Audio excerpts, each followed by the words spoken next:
Environmental pollution, from filthy air to contaminated water, is killing more people every year than all war and violence in the world. More than smoking, hunger and natural disasters. More than AIDS, tuberculosis and malaria combined.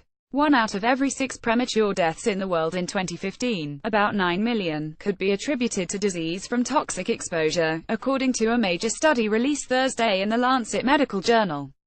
The financial cost from pollution-related death, sickness and welfare is equally massive, the report says, costing some $4.6 trillion in annual losses, or about 6.2% of the global economy. There's been a lot of study of pollution, but it's never received the resources or level of attention as, say, AIDS or climate change, said epidemiologist Philip Landrigan, Dean of Global Health at the Icahn School of Medicine at Mount Sinai, New York, and the lead author on the report. The report marks the first attempt to pull together data on disease and death caused by all forms of pollution combined.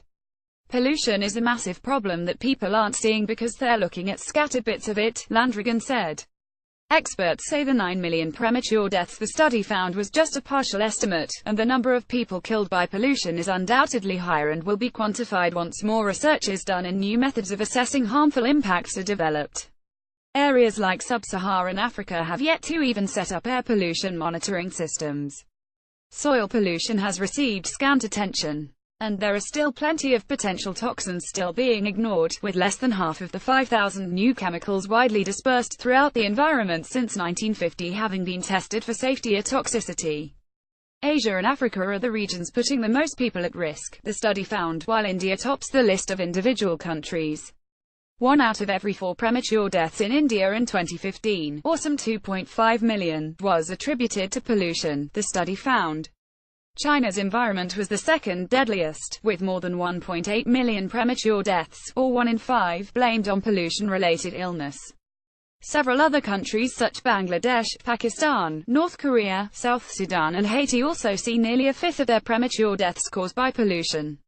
To reach its figures, the study's authors used methods outlined by the U.S. Environmental Protection Agency for assessing field data from soil tests, as well as with air and water pollution data from the Global Burden of Disease, an ongoing study run by institutions including the World Health Organization and the Institute for Health Metrics and Evaluation at the University of Washington. Even the conservative estimate of 9 million pollution-related deaths is 1.5 times higher than the number of people killed by smoking, 3 times the number killed by AIDS, tuberculosis and malaria combined, more than 6 times the number killed in road accidents, and 15 times the number killed in war or other forms of violence, according to GBD tallies.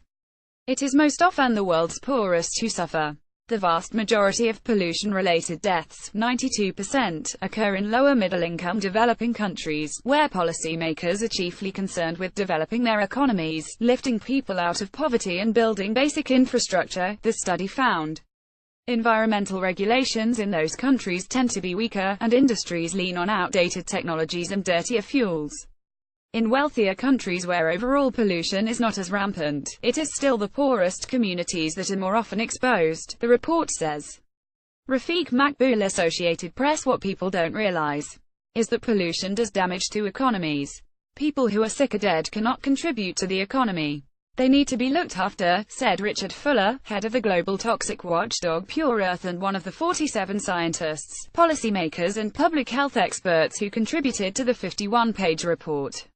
There is this myth that finance ministers still buy, that you have to let industry pollute or else you won't develop, he said. It just isn't true. The report cites EPA research showing that the U.S. has gained some $30 in benefits for every dollar spent on controlling air pollution since 1970, when Congress enacted the Clean Air Act, one of the world's most ambitious environmental laws. Removing lead from gasoline has earned the U.S. economy another $6 trillion cumulatively since 1980, according to studies by the U.S. Centers for Disease Control and Prevention. Some experts cautioned, however, that the report's economic message was murky. Reducing the pollution quantified in the report might impact production, and so would not likely translate into gains equal to the $4.6 trillion in economic losses. The report highlights the social and economic justice of this issue, said Mark Juland, associate professor with the Sanford School of Public Policy and the Duke Global Health Institute at Duke University, who was not involved in the study. Without more concrete evidence for how specific policies might lead to economic gains, policymakers will often find it difficult to take action, and this report thus only goes part way in making the case for action, he said. Juland also noted that, while the report counts mortality by each pollutant, there are possible overlaps. For example, someone exposed to both air pollution and water contamination, and actions to address one pollutant may not reduce mortality. People should be careful not to extrapolate from the U.S. numbers on net economic benefits, because the net effects of pollution control will not be equivalent across locations, he said.